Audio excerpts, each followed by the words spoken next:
Bismillahirrahmanirrahim. Assalamualaikum warahmatullahi wabarakatuh. Alhamdulillahi ala ihsanihi wa syukru lahu ala taufiqihi wa amtinanihi wa asyhadu an la ilaha illallah wahdahu la syarika lah ta'ziman li sya'nihi wa asyhadu anna Muhammadan abduhu wa rasuluhu da'i ila ridwanih. Allahumma salli wa sallim ala abdika Muhammadin wa ala alihi wa sahbihi wa ikhwani amma ba'd. Allahumma 'allimna ma yanfa'una wanfa'na bima 'allamtana wa zidna ilman ya rabbal alamin. Saudara-saudariku kaum muslimin yang dimuliakan oleh Allah Subhanahu wa taala, bersyukur kita kepada Allah Subhanahu wa taala. Tidak henti-hentinya kita bersyukur pada Allah atas berbagai limpahan karunia, berbagai nikmat yang Allah berikan kepada kita semua. Salah satu dari banyaknya nikmat tersebut adalah nikmat kesempatan pada sore hari ini kita bisa berjumpa lagi untuk melanjutkan pembahasan sebuah kutaib atau sebuah buku ringkas yang memberikan pengarahan kepada kita bagaimana seorang muslim itu menjadi penuntut ilmu agama yang baik, bagaimana cara bertahap untuk menuntut ilmu agama agar umur yang terbatas ini dengan ilmu yang sangat banyak, namun kita bisa memaksimalkan kesempatan yang ada sehingga bisa menguasai atau bisa memahami ilmu agama dengan baik dengan tidak memboroskan waktu. Karena sebagaimana di Muqaddimah kemarin yang belum selesai kita baca, di Muqaddimah Syekh Faraz Khalil mengatakan bahwa beliau melihat fenomena banyak para penuntut ilmu agama yang menghabiskan waktu yang lama, bertahun-tahun belajar, menghabiskan kesempatan, namun ternyata mereka tidak menghasilkan ilmu kecuali sangat sedikit.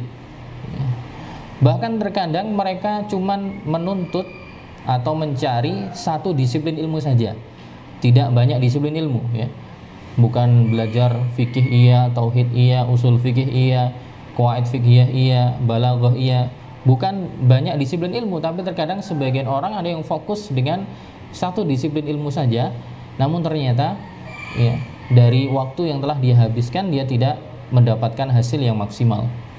Sebagaimana di kutipan yang lain masih di Muqaddimah kemarin, tinggal sedikit belum kita baca. Beliau mengatakan wa rubbama qadaw a'marahum fihi wa lam yartaqau ila darajatil mubtadi'in. Bahkan sebagian dari mereka telah menghabiskan sebagian besar umurnya, namun mereka belum bisa beranjak dari level pemula. Jadi nanti para ulama membagi level menuntut ilmu itu menjadi 3. Level pemula, level tengah, pertama darajatul mubtadi'in, kemudian yang kedua darajah al-mutawassitin, kemudian yang ketiga darajah al-muntahin. Jadi level pemula, tengah-tengah, kemudian level akhir. Ada orang yang banyak ditemui dari kalangan penuntut ilmu sampai umurnya habis tapi belum naik level kepada level tengah-tengah atau bahkan sampai level akhir. Fatarat talib minhum yashib wa huwa yaqra wa lam yuhassil syai'an. Bahkan sebagian kita mendapati ada orang-orang yang menuntut ilmu sampai kemudian rambutnya beruban. Dia bisa baca ini baca itu, tapi dia tidak menghasilkan dari ilmunya kecuali hanya sangat sedikit.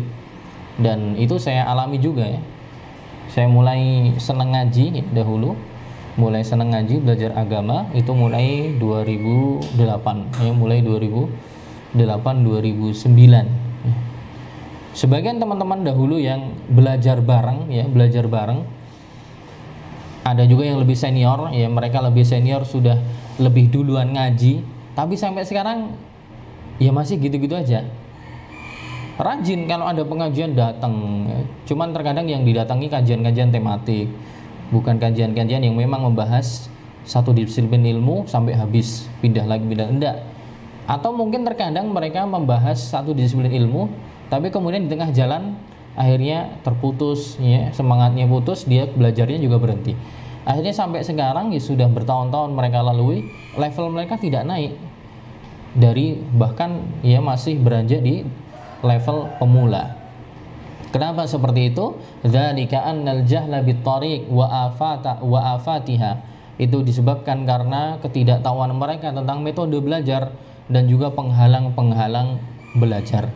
Penghalang-penghalangnya apa? Wal maksud, dan juga tujuan dari belajar itu apa. Jadi motivasi untuk belajar tujuannya itu apa? Yujibut ta'abal katsir ma'al faidatil qalilah. Yang seperti ini yang tidak tahu metode belajar dengan baik, mereka bersusah payah membanting tulang untuk menuntut ilmu, tapi ternyata faidah yang dihasilkan sangat sedikit. Nah, dari fenomena-fenomena ini kemudian Syekh Faras mengatakan ista'antu bi rabbi dzil minani atau dzil minani wal ataya ala insya'i ta'lif. Oleh karenanya dari fenomena yang kita dapati tadi, saya minta pertolongan kepada Allah yang maha mempunyai karunia, maha memberi kenikmatan, ala insya'i ta'lif, untuk menuliskan buku ringkas yang ada di hadapan kita ini, yasifu hadhihi dzahirah, yang akan menggambarkan fenomena kekeliruan para penuntut ilmu, wa yubayyinu asbabaha, sebab-sebabnya apa kok bisa mereka sudah belajar lama kok tidak mendapatkan hasil yang baik. Kemudian untuk mencari al-hulul, setelah menggambarkan fenomena yang terjadi di kalangan para penuntut ilmu, sebab-sebabnya apa dicari, kemudian mencari jalan keluarnya agar kemudian bisa memaksimalkan waktu sebaik mungkin, kemudian agar bisa mendapatkan hasil yang baik. Dan beliau kemudian berdoa, wa as'aluhu subhanah la ilaha illahu, saya berminta kepada Allah Subhanahu wa taala, saya berdoa kepada Allah yang tidak ada sembahan yang berhak disembah kecuali Dia, bi asma'il husna, dengan nama-namanya yang indah dan sifat-sifatnya yang tinggi, agar an yusaddida ramyati, agar Allah memberikan kemudahan, memberikan taufik atas apa yang akan beliau tulis, ya. Kemudian itu di muqaddimah. Kemudian sekarang kita masuk ke pasal yang kedua, ya. Masuk di pasal yang kedua, dikatakan di sini salahul muslimin bi salahi ta'limihim. Salahul muslimin bi salahi ta'limihim. Syekh Faras Khalil hafizallahu taala mengatakan salahul muslimin, kebaikan kaum muslimin itu berbanding lurus dengan kebaikan pendidikan mereka.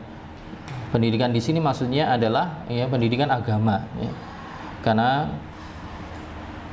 kaum muslimin menjadi baik tidak hanya dengan ilmu-ilmu duniawi. Yang lebih penting dari itu, lebih urgent dari itu adalah tentunya adalah berkenaan dengan ilmu agama mereka. Maka orang Islam itu akan menjadi baik ketika pendidikan agama mereka baik, ya. Ketika pendidikan agamanya buruk, ya seperti yang sekarang, ya. Banyak orang yang sudah mencapai paruh baya umurnya atau bahkan sudah sepuh, sudah tua, tapi terkadang untuk membaca kitabullah, membaca Al-Quran yang menjadi panduan hidupnya, pedoman hidupnya saja mereka masih terbata-bata. Bahkan masih banyak yang buta huruf Quran. Bagaimana mereka bisa mencari atau bagaimana bisa menjadikan Quran sebagai pedoman hidup kalau ya panduan kehidupan dia untuk dunia dan akhiratnya saja mereka tidak mampu untuk memahaminya. Bahkan ibadah-ibadah yang sifatnya ya ibadah-ibadah yang wajib, yang sudah menjadi keumuman di kaum muslimin, sholat dan seterusnya, itu juga banyak yang banyak yang ditinggalkan. Lebih lagi memperdalam masalah ya pendidikan agama. Makanya terkadang ya satu hal yang negatif yang banyak menjamur di kalangan kita, di tempat kita adalah ya kalau pengajian itu kalau serius-serius nggak bagus, ya. Pengajian dengan guyonan, pengajian dengan candaan. Akhirnya ketika ada pengajian serius sedikit, mereka kemudian lari karena yang dicari adalah guyonannya. Nah, dari situlah karena buruknya pendidikan agamanya, maka kualitas outputnya juga kaum muslimin juga tidak bagus. Maka di sini dikatakan salahul muslimin bi salahi ta'limihim. Kebaikan kaum muslimin itu berbanding lurus, atau kebaikan kaum muslimin itu mereka menjadi baik jika pendidikan agama mereka juga baik. Makanya dikatakan oleh Al-Allamah Abdul Hamid Ibn Badis rahimahullah, salah seorang ulama pembaharu di Aljazair, beliau mengatakan, lan yasluhal muslimun hatta yasluha ulama'uhum. Kaum muslimin tidak akan menjadi baik sampai ulamanya juga baik. Kaum muslimin ya tidak akan menjadi baik sampai ulamanya juga menjadi baik. Ini nanti kalau kita belajar usul fikih ada namanya dalalah isyarah. Ada dalalah isyarah, isyarat dari sebuah pembicaraan. Nah, kaum muslimin tidak akan baik kecuali ulamanya juga baik. Pertanyaannya, gimana bisa jadi ada ulama? Berarti butuh tempat untuk menempa kaum muslimin untuk jadi ulama. Berarti butuh tempatnya, madrasahnya, ma'hadnya, dari sisi fisiknya. Kemudian juga berarti dibutuhkan SDM juga yang kompeten, guru-guru yang menguasai dengan akidah yang benar, pemahaman yang lurus. Nah, ketika guru-gurunya bagus, metodenya baik, tempat-tempatnya semua ya ada, semua tercukupi. Nah, nanti kemudian kaum muslimin belajar, kemudian outputnya mereka jadi ulama. Ketika mereka jadi ulama, mereka kemudian membimbing kaum muslimin. Akhirnya kemudian ya kebaikannya mengeneral dinikmati oleh semuanya. Nah, semua itu dimulai dari pendidikan agama yang baik. Beliau mengatakan, Syekh Abdul Hamid Ibn Badis mengatakan, fa innal ulama minal ummah bimathabatil qalbi. Karena para ulama itu posisinya di tengah umat itu seperti halnya jantung seseorang. Idza salaha salahal jasadu kulluhu. Kalau jantungnya ya, dalam bahasa lain kita katakan hatinya, kalau hatinya baik maka seluruh jasadnya juga baik. Ya, sebagaimana dalam hadis, inna fil jasadi mudghah idza saluhat saluhal jasadu kulluh wa idza fasadat fasadal jasadu kulluh. Sebagaimana dalam hadis Nabi mengatakan, di dalam ya diri seorang manusia itu ada segumpal darah. Kalau dia baik maka seluruh dirinya juga akan baik. Tapi kalau segumpal darah ini buruk maka juga ya berakibat pada buruknya seluruh jasadnya. Apa itu? Ala wahyal qalbu. Ketahuilah itu adalah hati manusia. Nah, ulama itu posisinya dengan kaum muslimin seperti hatinya kaum muslimin. Dia yang ngatur, dia yang mengarahkan. Kalau dia baik maka umatnya juga akan jadi baik. Kalau dia buruk juga sama. Kalau ulamanya ngajarin kepada perkara-perkara kesyirikan, ya, tidak mentauhidkan Allah, mengajak kepada ritual-ritual baru, atau bahasa kita ya, bahasa hadisnya adalah perbuatan kebid'ahan ya, membuat ritual baru, tata cara baru dalam peribadatan. Nah, yang seperti ini ulamanya ngajak hal-hal seperti itu, ya umatnya akan tidak jauh beda dengan ulamanya. Wasalahul muslimin innama huwa bifiqhihimul Islam wa amalihim bihi. Dan kebaikan kaum muslimin itu dengan pemahaman mereka kepada Islam. Mereka paham Islam dan dengan mereka mengamalkan ajaran Islam itu sendiri. Jadi umat Islamnya paham agama, kemudian diamalkan. Bagaimana mereka bisa paham, bagaimana mereka bisa mengamalkan, yang mengarahkan adalah para ulamanya. Wa inna ma yasilu ilaihim hadza ala yadi ulamaihim. Makanya Syekh Abdul Hamid bin Badis mengatakan, dan kaum muslimin bisa mencapai titik ini itu dengan andil para ulamanya. Atau mereka bisa melakukan seperti ini itu dengan jerih payah tangan-tangan para ulamanya. Fa idza kana ulama'uhum ahla jumudin fil ilmi wabtida'in fil amal. Namun sebaliknya, jika ulama mereka adalah orang-orang yang kaku dalam masalah ilmu, wabtida'in fil amal, dan mereka membuat hal-hal yang baru ya, dalam agama, ya, dalam amalan, fakadzalikal muslimuna yakunun. Maka seperti itulah pula kaum muslimin juga akan, ya, gambarannya juga akan tidak jauh beda dengan ulamanya.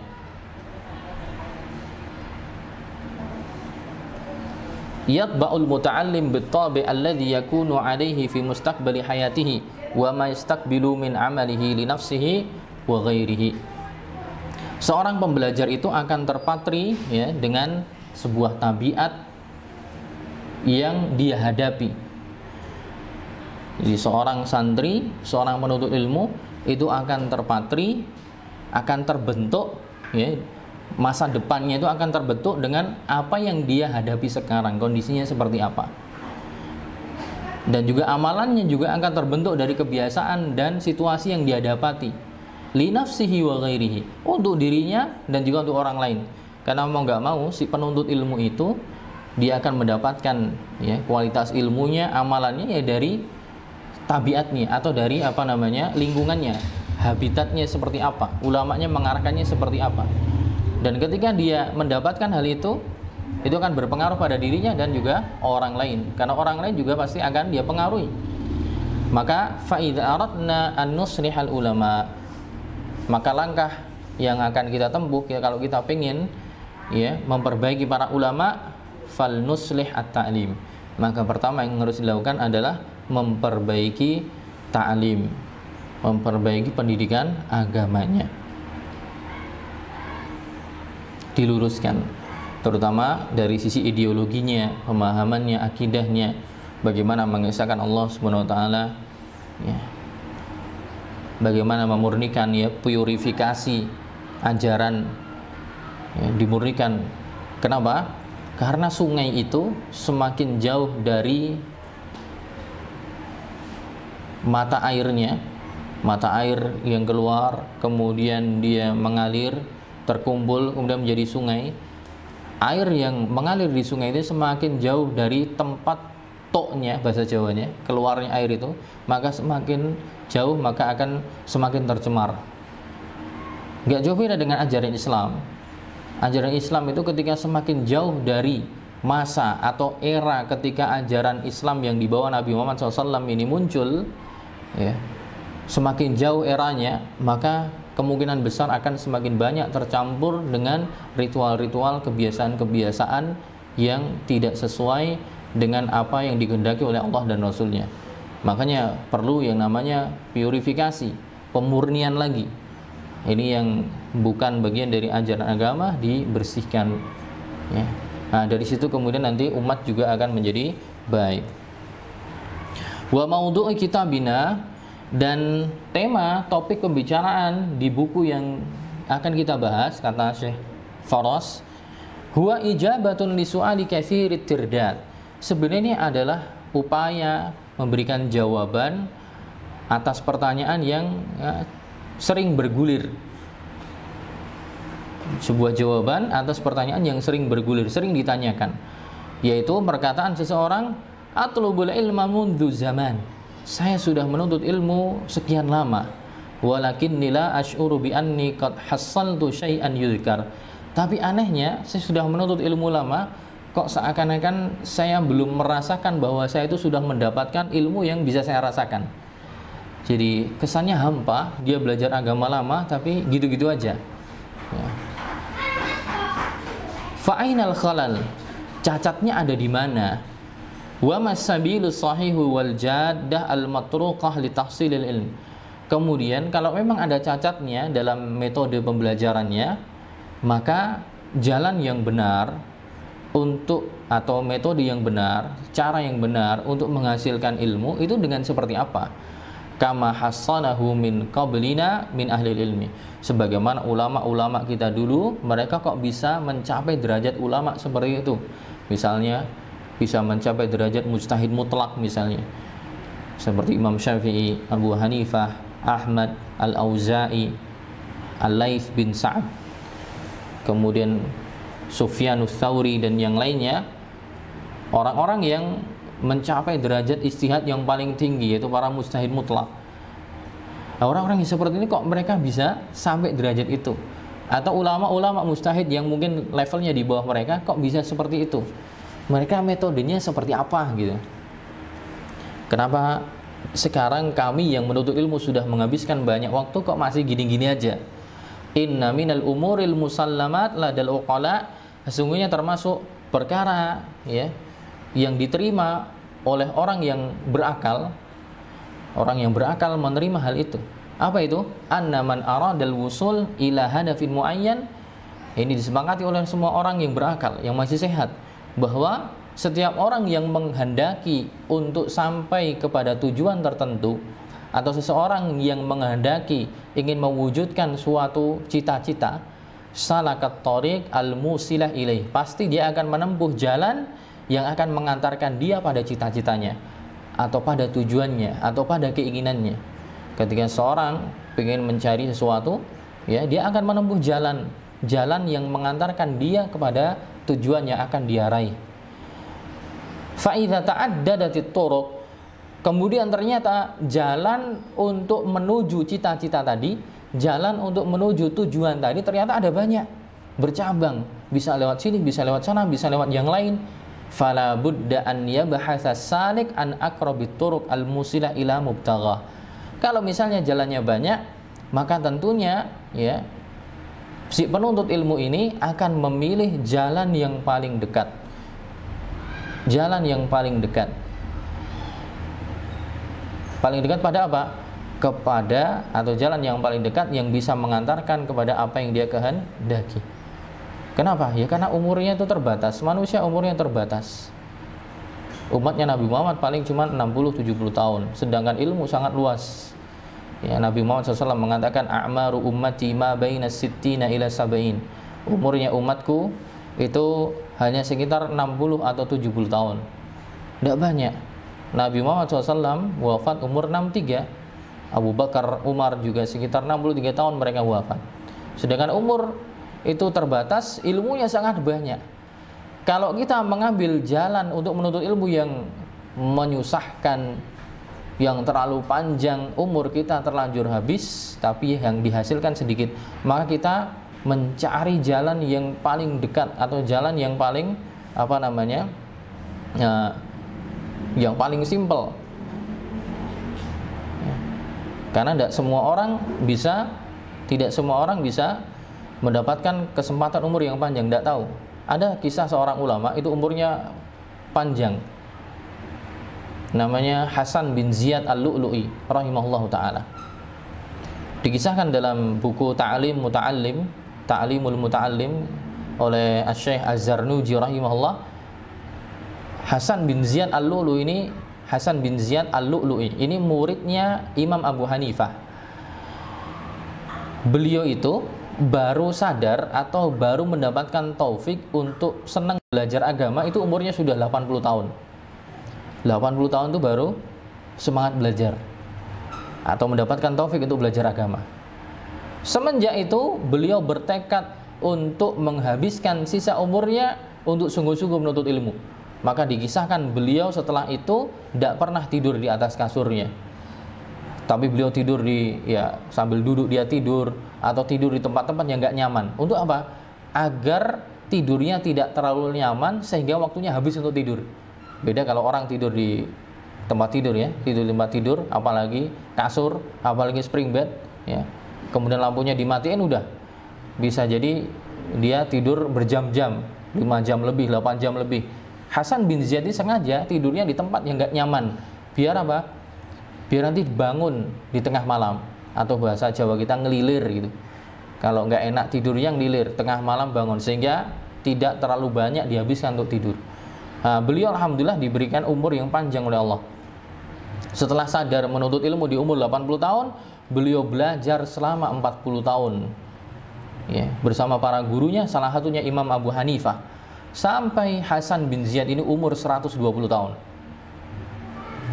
Belajar 40 tahun sampai umur 120 tahun sudah mumpuni, ya, mumpuni dalam ilmu agama. Kemudian beliau diangkat jadi qadhi, jadi hakim syar'i, ya, di Irak, ya, jadi qadhi, jadi hakim syar'i. Dan beliau jadi qadhi sampai 40 tahun ke depan. Jadi sampai umur 160 tahun. Akhirnya beliau wafat di umur, ya, 160. Sadar belajar agama umur 80, belajar full selama 40 tahun. 40 tahun ke depannya jadi hakim syar'i. Kemudian baru meninggal.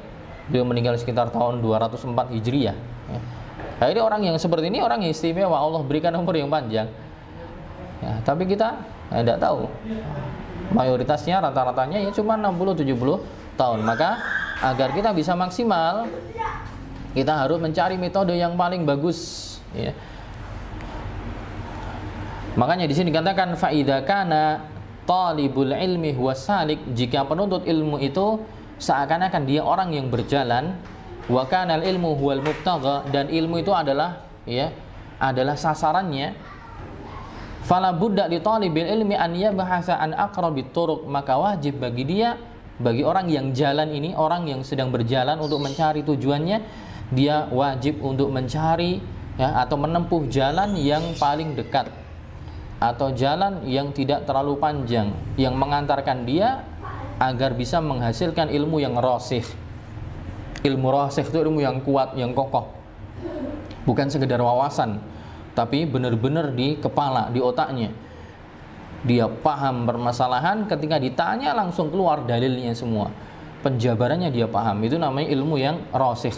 Kenapa? Li'annal umra qasir. Kenapa harus cari jalan yang paling bagus, yang paling dekat agar bisa menghasilkan ilmu yang banyak? Kenapa? Li'annal umra qasir. Karena umur kita itu pendek. Nah, pendek masih dibagi dengan tidur, masih dibagi dengan ngegame, masih dibagi dengerin musik, bagi yang masih senang musik, masih dibagi dengan nongkrong-nongkrong dan seterusnya. Belajar agamanya berapa? Bahkan kalau kita saya dulu juga termasuk orang yang sekolahnya di sekolah umum, SD, SMP, SMK, itu sekolahnya umum. Di sekolah umum itu paling pelajaran agama satu pekan itu cuma 2 jam saja, 2 jam pelajaran. 2 jam pelajaran. Pelajaran umumnya full semua. Pelajaran agama cuma 2 jam pelajaran, satu pekan. Apa yang bisa dihasilkan dengan 2 jam pelajaran? Itu pun kalau sudah pelajaran agama datang banyak yang nggak minat. Main nanti tidur macam-macam. Lantas apa yang bisa diharapkan? Makanya karena ilmunya sangat banyak, maka kita harus menempuh jalan yang paling dekat. Kenapa? Li'annal umra qasir. Karena umur itu sangat pendek. Wal ilmu katsir, dan ilmunya sangat banyak. Wat turuq ilaihi katsirah, dan jalan untuk menempuh ilmu ini banyak sekali. Kita cari yang paling simpel. Oleh karenanya Syekh Al-Allamah Muhammad bin Shalih Al-Utsaimin rahimahullah, beliau mengatakan dalam Manzumah Al-Qawaid wal Usul, Syekh Utsaimin mengatakan, wa ba'd fal ilmu buhurun zakhirah. Ilmu itu ibaratnya seperti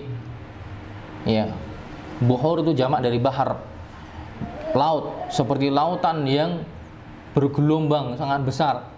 Lan yablughal kadihu fihi akhirah. Orang yang berusaha keras, sampai mengerahkan, membanting tulang, sangat capek, berusaha untuk apa? Untuk mendapatkan ini semua. Lan yablughal kadihu fihi akhirah. Dia tidak akan bisa untuk mencapai akhirnya. Ilmu itu ibaratnya seperti laut yang sangat luas, bergelombang ombaknya, dan orang yang berusaha keras untuk ini nggak akan bisa sampai ujungnya. Lakin fi usulihi tashila. Namun fi usulihi, usul maksudnya pondasi-pondasi keilmuan, dasar-dasarnya. Namun fi usulihi tashila, maksudnya dengan kita mempelajari usulnya, pondasi-pondasinya, kita mempelajari kaidah-kaidahnya, tashila, ini akan mempermudah. Mempermudah apa? Linailihi fahris tajid sabila, mempermudah untuk mendapatkan ilmu tersebut. Maka bersemangatlah, niscaya engkau akan mendapatkan jalannya. Ini beliau sedang ngomong syair ini di manzumah beliau Al-Qawaid wal Usul. Maksudnya apa? Ilmu itu sangat luas. Kalau kita pelajari satu persatu susah, maka harus dipelajari kaidahnya, usulnya. Usul itu maksudnya dasar-dasarnya, pokok-pokoknya. Makanya nanti dalam bidang ilmu yang lain, misalnya nanti pelajaran qawaid fiqhiyah, dalam pelajaran al-qawaid al-fiqhiyah, kaidah-kaidah fikih, nanti salah satu tujuan belajar kaidah-kaidah fikih untuk mengikat berbagai macam permasalahan, tapi diikat dengan kaidah yang satu. Nah, satu kaidah itu nanti bisa diterapkan dalam banyak contoh permasalahan. Kita nggak usah ngapal setiap kasus hukumnya apa gitu. Susah kalau setiap kasus hukumnya ini, setiap kasus hukumnya dihafal. otak kita berat. Tapi kalau kita ngafal kaedahnya, kita bisa langsung menghukumi banyak hal. Makanya kemarin sebelum kita bahas buku ini, saya ngusulkan pelajaran Al-Qawaid Al-Fiqhiyah. Nah, mungkin nanti bisa dilanjutkan setelah selesai ini. Nah, itu kita akan belajar misalnya kaidah al-yaqinu la yazulu bisyak, sesuatu yang yakin yang pasti tidak akan bisa dihilangkan dengan yang ragu-ragu. Itu nanti masuk dalam bab ibadah, masuk dalam bab pengkafiran, masuk dalam bab ibadah nanti masalah toharoh, masalah sholat, masalah puasa, masalah macam-macam. Dengan satu kaidah kita bisa masuk dalam berbagai macam bab pembahasan. Nah, nanti dapat hal yang serupa, kita tahu hukumnya. Kaidahnya apa? Oh, al-yaqinu la yazulu bisyak. Nah, bagaimana? Ini salah satu jalan untuk menempuh agar bisa merangkul semua ilmu ini. Kita pelajari pokok-pokoknya, dasar-dasarnya, kaidah-kaidahnya. Makanya beliau mengatakan lakin fi usulihi tashila. Tapi dengan mempelajari usulnya, kaidah-kaidahnya itu akan mempermudah linailihi untuk mendapatkan ilmu tersebut. Fahris tajid sabila.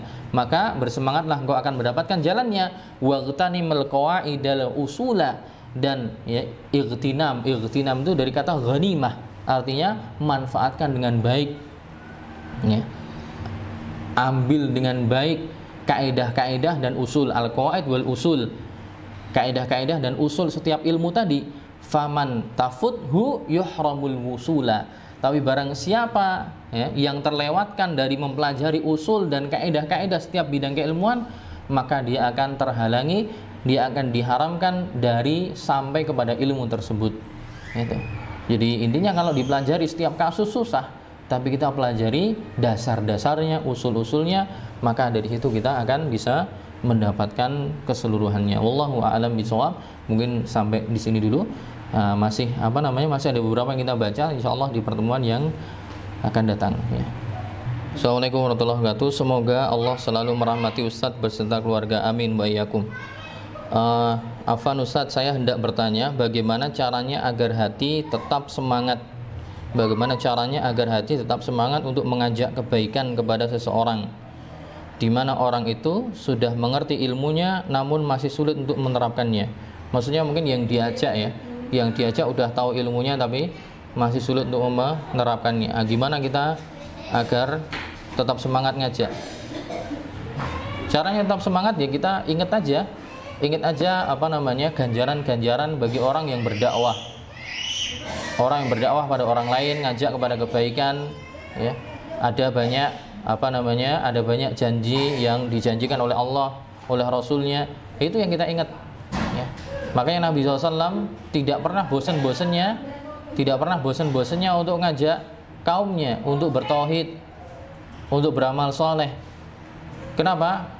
Pertama, karena sisi ganjarannya besar, dan kedua, karena kita tidak pengen mereka nanti ya ketika di akhirat berpisah dengan kita. Beberapa dalil tentang ganjaran mengajak kebaikan banyak sekali. Misalnya Nabi SAW mengatakan ad-dalu ilal khairi kafa'ilihi. Orang yang menunjukkan kepada kebaikan, maka seperti halnya dia mengerjakan kebaikan itu. Bayangkan kita mengajak orang untuk sholat, ngajak orang untuk ninggalin khamr, ngajak orang untuk ninggalin halal sia-sia, ngajak orang untuk puasa, ngajak orang untuk ta'lim. Maka ya, kata Nabi SAW, ad-dalu ilal khair, orang yang mengajak kepada kebaikan, dia seakan-akan mengamalkan kebaikan itu. Jadi kemudian temannya tadi ridho, kemudian mengerjakan amalan itu, maka orang yang ngajak mendapatkan pahala yang serupa. Sebagaimana dalam hadis yang lain, ya, ketika Nabi SAW berbincang kepada Ali bin Abi Thalib, ya, Nabi mengatakan, la an yahdiyallahu bika rajulan wahidan khairun laka min humrin na'am. Kata Nabi SAW, wahai Ali, jikalau engkau menjadi perantara Allah agar Allah memberikan hidayah pada orang lain, Allah berikan hidayah pada orang lain melalui perantara dirimu, itu ganjarannya melebihi atau lebih baik daripada onta merah. Onta merah ini bahasa kiasan, maksudnya adalah onta merah itu melambangkan harta yang sangat berharga di zaman itu. Misalnya di zaman kita ya, harta yang paling berharga apa? Kita mendapatkan hal itu secara duniawi, itu tidak lebih baik daripada kita menjadi sebab orang lain mendapatkan hidayah. Nah, itu mungkin motivasi pertama agar kita tidak bosan. Pertama dari sisi pahala kita dapat, sisi yang lain kita tidak pengen ini orang ini teman nongkrong misalnya, atau dulu teman kecil, tetangga, mosok dia berbuat keburukan kita diemin aja, mosok kita tidak mau besok nanti di akhirat kita dikumpulkan lagi sebagai orang-orang yang beriman ya. Nah, kalau kita dunia bareng, bahkan dulu mungkin kecilnya bareng, kenal betul, sekarang dia sedang dalam kekeliruan misalnya, kita ajak, jangan bosan-bosan. Satu sisi pahalanya besar, sisi yang lain juga ya, mungkin sisi kemanusiaan kita pengen bareng dengan dia nanti, tidak hanya di dunia tapi juga di akhirat. Tapi ya laisa 'alaika hudahum walakinnallaha yahdi man yasha. Adapun masalah hidayah taufik, kita memang tidak punya peran ya. Kita cuma bisa ngasih hidayah irsyad, alias kita cuma bisa ngarahkan. Adapun kemudian dia ikut apa enggak, itu nanti urusan Allah Subhanahu wa taala. Intinya kita nggak bosan-bosan untuk mengarahkan. Wallahu a'lam bishawab.